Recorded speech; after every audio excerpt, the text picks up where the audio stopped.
চলে এসেছি সোলাং ভ্যালিতে। আজ আপনাদের দেখাবো আমরা এখানে কী কী আইস অ্যাক্টিভিটি করেছি।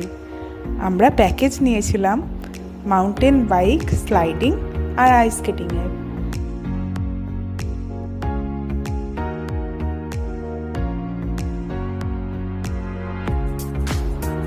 ও যদিও বা আইস স্কেটিং করতে পারছিল, আমি তো একদমই পারছিলাম না। এই স্লাইডিংয়ে কিন্তু হেভি মজা হয়েছিল।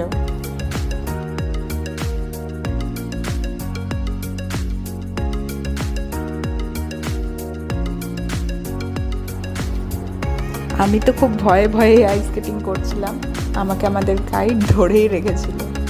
এখানে আমরা খুব মজা করে আইস নিয়ে খেলছিলাম, আর ও একটা স্নো দিয়ে পুতুল বানাচ্ছিল, সেটার সঙ্গে পরে অবশ্য সবাই সেলফি তুলেছে।